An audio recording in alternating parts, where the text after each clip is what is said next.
For today's episode, I'm going to shake things up a bit by opening with a short story from my collection, Stubborn Silence, which is forthcoming this fall. And then over the next few episodes, we'll explore some of the social issues that I touch on in this story. Today's focus will narrow in on being welcomed into spaces we belong or deserve to be in, as well as those we don't belong or shouldn't be in. If you've been struggling with feeling excluded, rejected, or not fully accepted at tables you've earned a seat at, this episode is for you. I know how defeating it feels to crave meaningful connection and opportunities to be welcomed into the fold, and I'm grateful to share my experiences with you and hope you're inspired and encouraged after this episode. In today's segment, you'll hear the story, Held Together by a Safety Pin. You'll get insights into when to pursue a seat at tables you've earned a spot at and how to recognize what spaces that aren't right for you. And you'll gain some strategies to apply to your own quest to be welcomed and included. And if you enjoy this show and this episode, consider sharing it with a friend and leaving a 5-star written Apple review. Your kind words and love really do help other listeners find the show. Find a link in the show notes below. Do you crave better self-esteem and confidence but feel stuck in a fog of uncertainty? If you're ready to get clear on your future and plan for personal success, this show is for you. I'm Jennifer DeBellis, award-winning author, speaker, and life coach. I show women like you how to cut themselves free from worry and self-doubt to confidently fulfill their greatest desires. Ready to restore your inner warrior? Then turn off those distractions and tune in to this next episode. So as I mentioned, I'm going to open up by sharing my short story, Held Together by a Safety Pin. This is kind of like a broken narrative. So in the coming week, I'm also going to put it up on my blog, and I'll put a link to that in the show notes as well. So if you want to come back, you'll be able to see how this inhabits the page. And then that will maybe give you a little bit more context into some of the themes also. But I want to mention up front how this story explores several social issues that we're going to break down in the next few episodes. And for today, like I mentioned, we'll narrow in on being welcomed into spaces that we belong or deserve to be, or that we don't belong or deserve to be. I know that's kind of like abstract, but it'll make more sense as the segment goes on. And if you like this story, stay tuned in coming episodes for details on this forthcoming short story and poetry collection release. So this is Held Together by a Safety Pin, a broken story. I don't leave the house often anymore. It's become a chore to be around other people. Sure, I leave for work and groceries, but it's hard to talk myself into leaving for anything else. Marty, my boyfriend and roommate of 10 years, says there's an old lady trapped inside me. Check that old bag into a nursing home, he tells me when I say I don't feel like going out. The problem with Marty is he's a lousy listener. It's hard for people to irritate you when you're the one who does all the talking. When I talk to most people, I see through them. Really, right through them, like one sees through a window and looks at a landscape that appears better from this distance. No, really, shake your head, but it's true. Plus, no one listens anymore, and that's part of the problem. Sometimes I say outlandish things after a while just to rouse a fake listener back to our conversation. Want to know what's wrong with our culture? Look how people are drawn to the absurd, like bugs to a burning light bulb. Light on, light off. Simple as that. A few weekends ago, Marty and I were at a friend's party. In a room full of people I knew, I was alone. Mike's wife, Mary, was the first to greet me. She asked what I'd been up to. Grateful for the interest, I began to tell her, I'm serving at this new high-end place. But 3 words in, and her eyes danced over my shoulder, assessing the newcomers. I repeated that same sentence twice without her notice.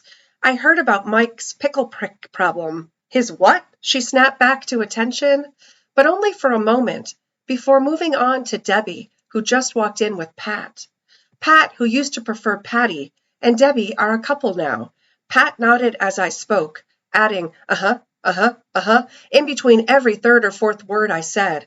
She wasn't listening. Rather, she bit her time between her own responses. It's hard to think straight amid the ahas. Pat's expression was blank until her phone vibrated in her pocket. As she read the message, perhaps a text or the latest Facebook update, Her face livened and her eyes ignited. She smiled as she clicked her keypad and returned the phone to her pocket. She and her distant expression resumed their position next to me. I remember when I used to be the recipient of Pat's smile. When finger food was set out, I saw my escape. "I'm sorry," I said. "I haven't eaten yet today." I'd already scanned the room for the perfect hiding place. I slid into an isolated chair near the corner, set up as an afterthought or mercy offering. I'm not sure. But it was the perfect spot. Here, voices were nothing more than the hum and buzz trapped in a wall. I guess my point in sharing this is, why speak at all if no one wants to listen to what we really want to say? I listen well and often see through what people say. Yes, right through their words.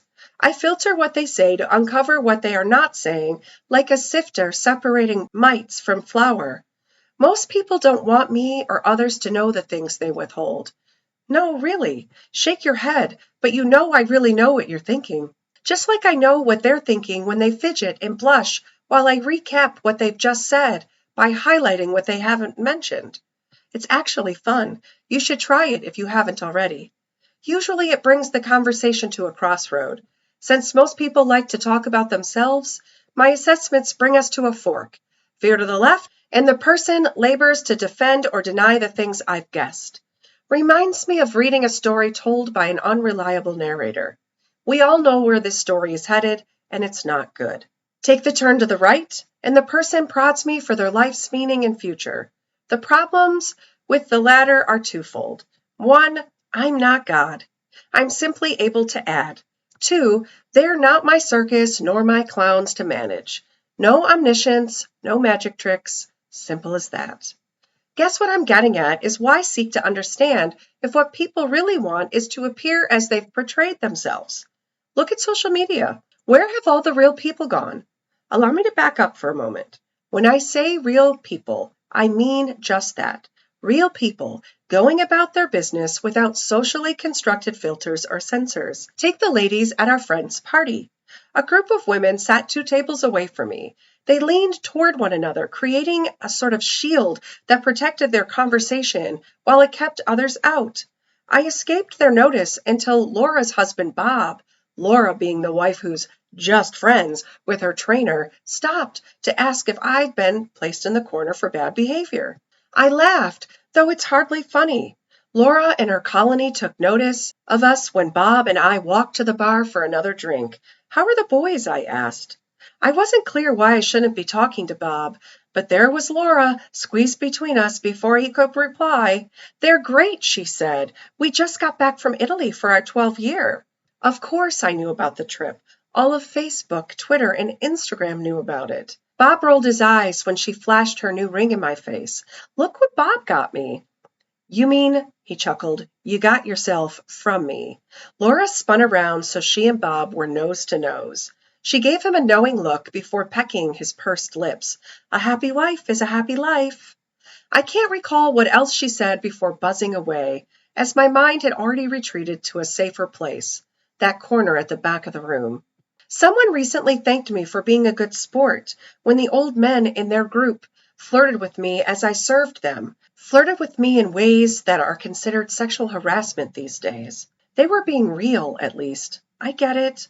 The long hair, the longer legs. I remind them of the calendar pinups still hanging in their garages, still flipped to 1976, or the centerfolds in nudie magazines still piled beneath their bathroom sinks.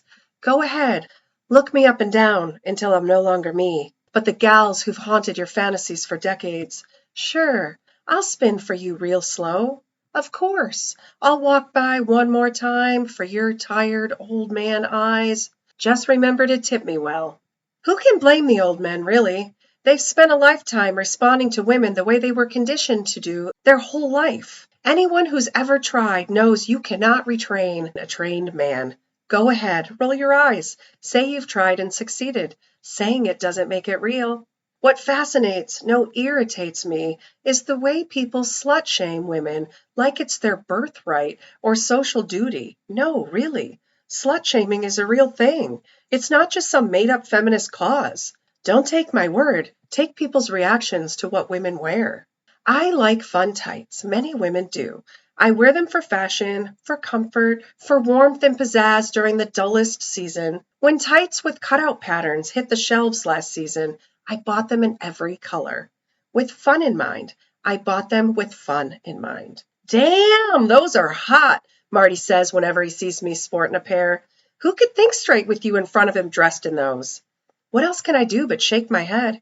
Marty's seen me naked, seen me pull them on after a shower, off after a long shift. Great, now you've just imagined me doing that too. Mom says things like, you look like a slut in those, or no wonder the best you can do is a tatted up, battered down mess like Marty. No surprise there. Mom just likes to keep it real, tell it like it is, after all. As well as I know people, though, I wasn't prepared for the reaction I got from strangers when I wore the tights. Not from men, and especially not from women. Last night, I wore my favorite black tights to work, the ones with the harlequin cutout pattern. One couple I waited on was newlyweds. 6 months today, the beaming wife offered.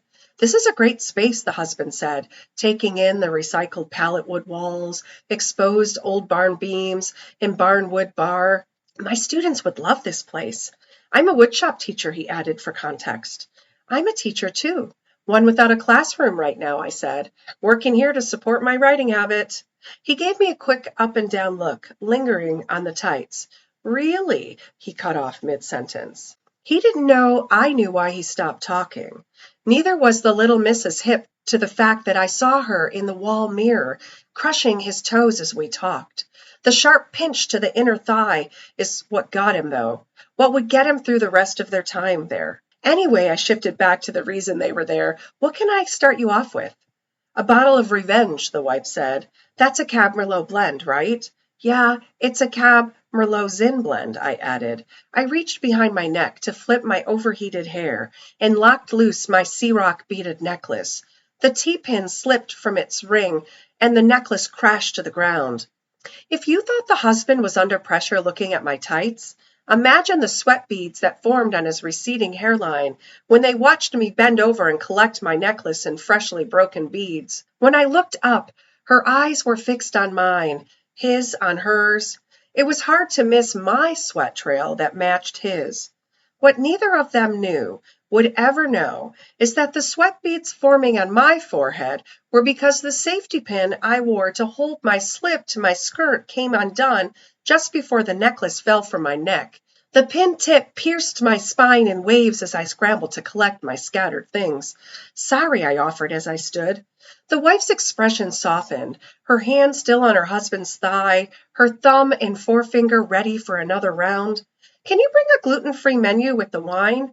Absolutely. I turned and walked away mid-word, hoping to dull my faked enthusiasm. The wife was craned over the husband's shoulder when I returned. Her intense posture relaxed, and she quit whispering when she knew I was in earshot. Her lips curled back into an affable smile. What's that? She asked after I set down a small platter between the two wine glasses. Our newlywed special, I passed her the gluten-free menu. It's the least I can do. She placed the menu in front of the husband. He's the one who can't have gluten. I can't have dairy, though. She pointed at the dip mound in the platter's center. It's our signature hummus. I let my smile reach my eyes. Her pores would purge that garlic for days. Figured the veggies were also a safe bet for you guys. His arms still slack at his sides like they were when the couple was first seated. The husband stared at the menu. He was the portrait of a returning soldier defeated at the entrance to his own hometown. I'll be right back with the Revenge. One of my favorite parts of my job was playing the role of sommelier. It helped make dealing with people bearable. And there really is an art to serving wine, to pairing it with the right foods, making patrons feel important in the selection, then like experts and accepting it. I presented the wine bottle to the couple by slipping it from my swaddled arms to the table's edge, where I twisted the corkscrew and popped the cork out in a swift gesture. The husband's eyes were on my hands, the wife's on my face, her hand gripped tight to his thigh. Between my view and the mirrors, the whole triangle of events was amusing to watch. When I lifted the husband's glass, he reached for my wrist. Allow, he took in a sharp breath, the lady to have the first taste. Her right hand still occupied, she accepted the glass with her free hand, gave it a swirl, and downed it. Knowing my tip was a wash, I decided to play teacher, have some fun. Before she could respond, I said, "The first sip opens your palate. The second is when you experience the wine's full bouquet." I tipped the bottle toward her glass and poured another taste. She nodded, and for the first time since the couple was seated, the wife removed her hand from the husband's thigh. "Excellent," she said after the second sip. I filled their glasses, took their dinner order, and got the heck out of there before anything else could cost the poor guy another welt. I waited for the missus to visit the restroom before collecting the bill from them. "First marriage?" I asked, but I already knew the answers. "Mine, yes. Second for the wife." "She means well," he said. "Good luck," I said back. "She just gets weird around pretty girls, especially dressed the way you are." Now, I'm sure he meant well. About what, I'm still figuring out. If, between my white blouse buttoned to my chin, my flowy skirt that stopped below the knee, and my boots laced to mid-calf, 4 inches of skin blossoming through geometric cutouts was too scandalous, then we're all doomed.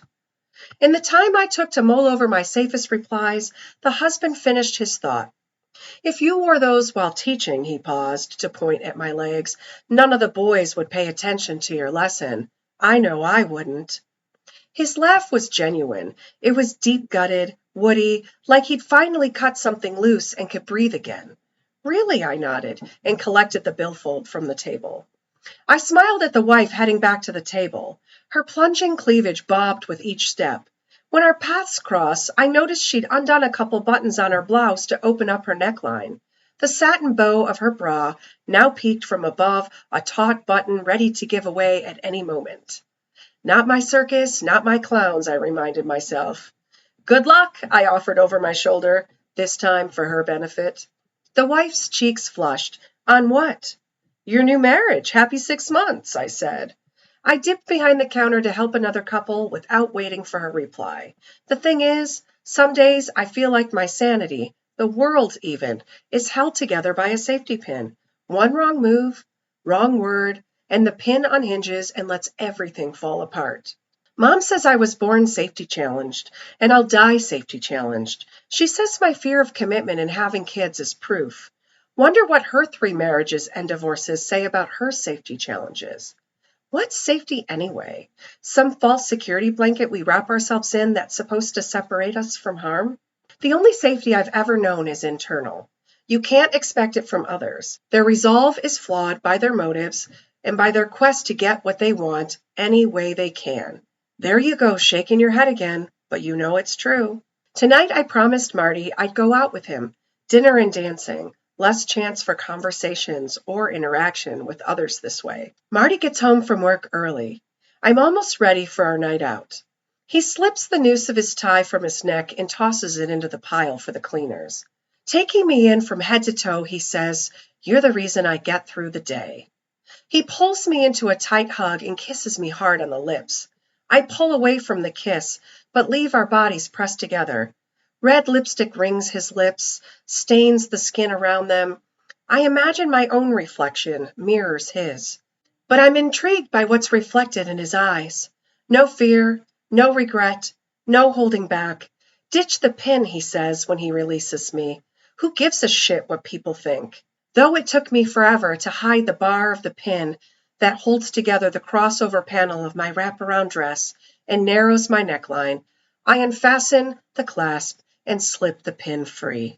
So I want to narrow in today on this concept that not all tables deserve for us to be seated at them. I know we can spend a lot of time thinking about how we deserve a spot at this table, we've earned a spot at that table, and darn it, people better welcome us to this table. But sometimes there are some spaces that just aren't safe places for us to thrive. They may not even be literally safe spaces for us to coexist either.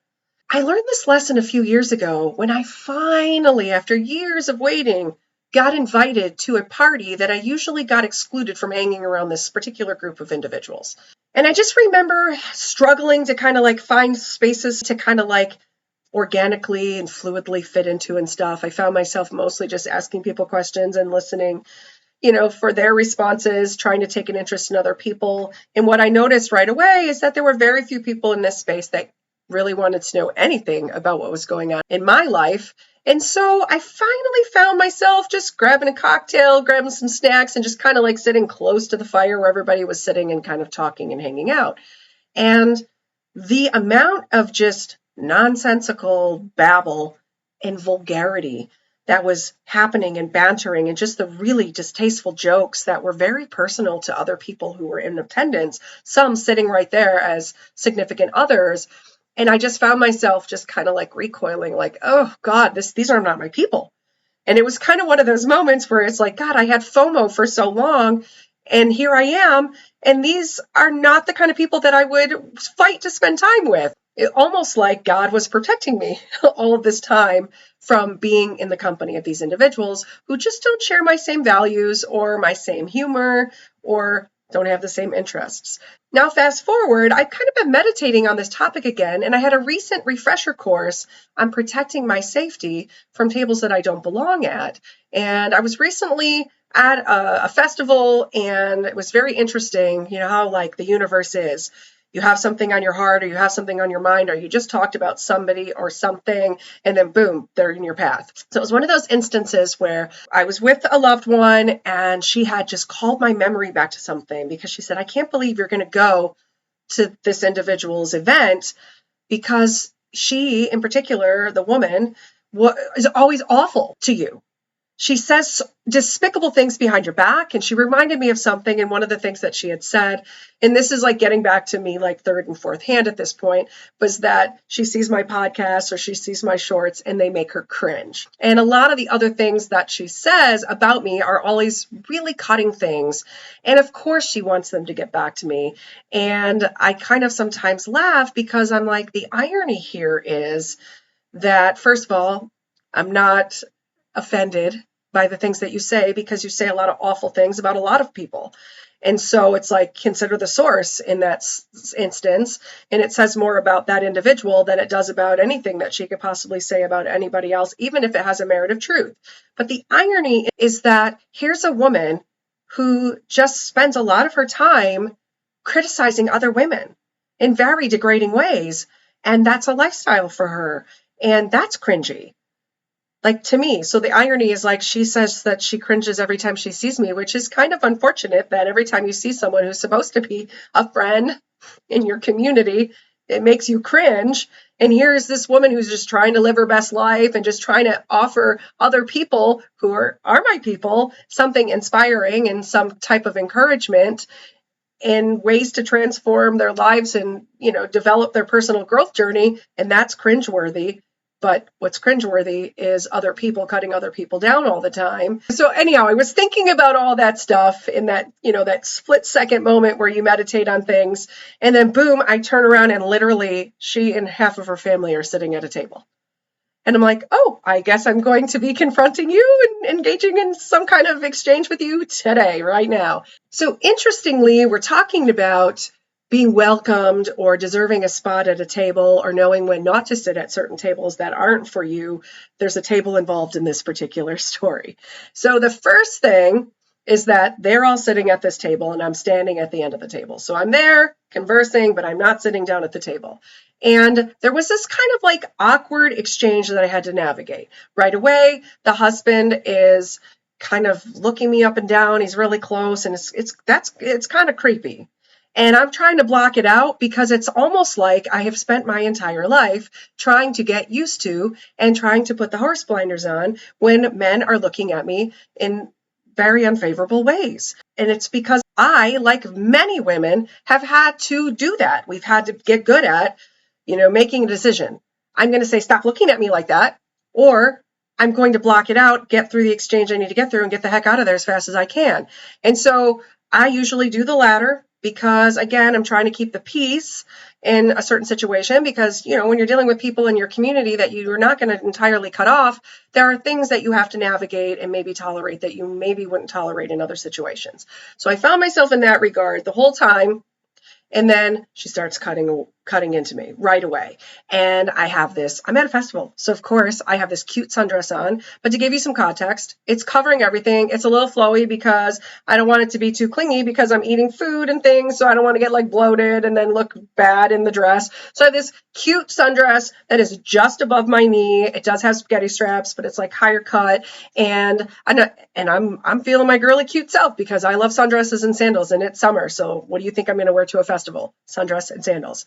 And she says, I hope you're not going to dress like that for the party we're having. And at first I'm like, what? And she's like, because I can't be responsible for anything bad that any of these young boys do to you when they see you dressed like that. And I was like, there were so many instances that I was like, this is wrong on so many levels, but she said it so sincerely. And I was like, okay, first of all, I'm probably going to have a sundress on because again, I like sundresses and it's summer. And I was just thinking, not that there's anything wrong if you were wearing something revealing, but I was thinking, God, I actually put care that I shouldn't have to put into making sure that I'm covered so that I am not like, I don't know if you can legitimize it. I'm not legitimately putting myself out there in a particular way that someone could say, oh, you look slutty.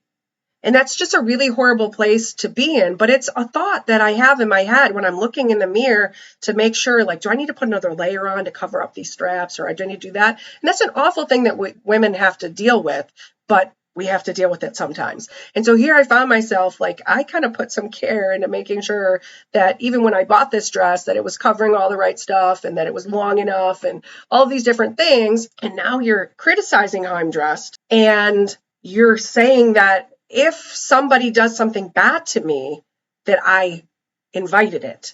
And there's all kind of problems with that. And we can talk about that in another episode. You can fill that blank in, but it's obviously a topic that's very close to my heart.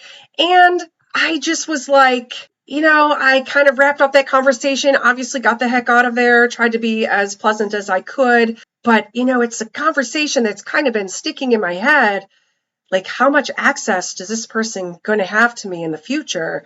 I'm revisiting that because, like, clearly my idea of community friendship and her idea of community friendship are not the same. And I have to protect my safety and I have to protect my loved one's safety as well. So, that's kind of simmering on the back burner of my meditations.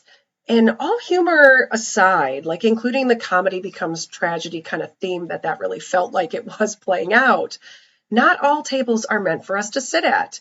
And the trick here is to find the ones that we should take a seat at. And I know it's challenging in this FOMO world to wrap our heads around the fact that sometimes we're better off not being in certain spaces. Even if it feels like we are the only one missing and we're missing out on the fun or we're missing out on all the action, sometimes it's for our good. And so the real challenge is, how do we find the tables that we should take a seat at? Over the weekend, I was like at a writing retreat. Both days that I was in this workshop, I got blessed to sit at a table with young adults who are aspiring writers who immediately picked up on the more established writers in the mix. And every chance that these two individuals in particular that I want to talk about today, every time they had a chance, they were asking genuine mentorship types of questions. And it was really exciting. I found it really refreshing and surprising that here I felt like God was using me to speak into someone else's journey in all these areas where I had experience and I had a wealth of knowledge to offer them, things that they really couldn't just Google and look up.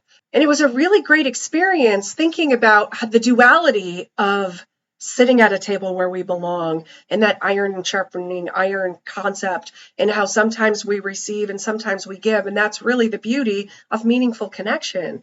And one of the things, so I'm going to wrap up this episode and I'll pick up the next episode by finishing up this conversation and a couple other conversations that are centered around sitting at tables where we just don't belong or don't fit and finding the ones where we do, is that I had this unique opportunity to kind of get some thoughts out that I want to share with you as well today. So here I was meditating on this talk that I wanted to give on the podcast today. And here I have this opportunity to kind of bullet out some words of encouragement and some strategies to try out right away.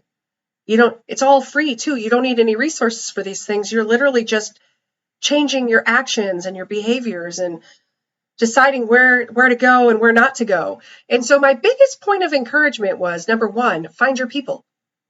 Stop spending time with the wrong people and keep yourself open to meet and hook up with the right people, and put yourself in spaces where these people are also interacting and looking for meaningful connection. So get off of your phones, maybe stop swiping a particular way and thinking you're going to have meaningful engagement that stems from that. Get out there and find things. There are so many outlets that exist. And even if it's just going into the space where you might find other people and asking questions and looking for programming and those types of things. And then my second word of advice was value being alone over being in bad company. So I know I kind of said that in the first point, but really value it. And then fill that alone time with valuable activities and things that you like to do. Don't sit and mope behind your phone or your computer or your iPad and look at the social media and get FOMO about what everybody else is doing out there. Value being alone over being in bad company and filling that with good things. So whatever your hobbies are, whatever your interests are, even if there's things that you have to get done, figure out how to do that instead of sitting behind a screen and starting to feel worse about yourself about being alone. And then the third thing is create opportunities when they don't seem to exist. So a lot of times you have to ask. I remember when I went back to college and they didn't have any type of writing community or any type of outlets for writers. And I was like, dang it, like that's not acceptable. And so I literally co-founded a writing club and we put it out into the community, and the college helped us, and they gave us spaces and they gave us resources and all these amazing things. And it was because I asked. And then of course I put foot to action and I created this amazing safe space for writers, poets, musicians, artists, just bringing all these creatives together. And we did so many amazing things. I just think about like it didn't exist. I had to create it. There are, internships that I invented. I went up to people and said, I would love to learn some things from you. Would you consider doing a 3-month internship with me? And then the fourth thing was decline those spaces and invitations that devalue you or make you feel unsafe or unwelcome. You literally have to be willing to say no, or if you find yourself in the middle of something, willing to get yourself out of there. It's okay to get yourself the heck out of a space that is not safe for you or is not a place where you're going to thrive or it's going to bring out the worst in you. It isn't what you thought it was going to be. No one's making you stay until the end of the event. And if they do, find a way to skirt out of there. You can invent a way. And I want to come back to this short-term internship thing because I mentioned it to the young lady I was talking to on the second day of the workshop. And she was like, oh, that's a good idea. But we had just been talking about not giving away our work for free, knowing our value. And I said to her, I want to emphasize here that when you set up an internship, it should be a very short-term thing. Like a typical internship is 3 months. So you're trying to set yourself up to offer yourself for free for very short term. And then the benefit is you have this knowledge that you accumulate, plus you have something for your resume, plus you're developing a reference that you can draw on when you're trying to get into grad school, when you're trying to get another job. You have this person that becomes a reference that can speak well on your behalf. And so, I said, I just want to emphasize that because I have a lot of experience with volunteering, and it does not typically lead to better exposure and paid opportunities. That's a lie that people say to try to get you to buy into the idea of working for them for free. So again, there's a time and a place for making that decision. Is it something that you should really look into? And I'm going to stop right here because over the next 2 episodes, I will break down the feeling like you're alone in a place surrounded with people that you know. And I'll also go more into this pay-to-play kind of scam scheme that's hitting a lot of different business platforms. And so we'll talk about those 2 in depth and about, those seats that you deserve to have a valuable space, a respected space at a table versus those that you maybe shouldn't even consider trying to sit at because they don't value you, they don't respect you, and it's not going to lead you to anything valuable in the long run. So we'll come back to that. Until I speak to you again next episode, I really hope that you're inspired by what I shared with you today, and also that you continue to think about, are there areas in your life that maybe you're entering spaces or sitting at tables or trying to sit at tables that maybe aren't fit for you, or that you don't belong, or maybe is it time for you to step up and take a seat at a table where you do belong? So until we see each other again, may your week be richly blessed, and may you continue to grow personally. I believe in you, and I can't wait to see you blossom on your journey. Well, girl, I hope you enjoyed today's episode. If so, consider following my channel and sharing this with friends who also want to restore their self-worth and confidence. And if you're ready to get clear on your future and plan for your personal success, consider booking a one-on-one coaching call with me. Find more at restoreYourInnerWarrior.org/0 to clear. A link for this is in the show notes below. And as you go through your week, may your empowered spirit, mind, and heart guide you. Catch new episodes every Tuesday. Ciao.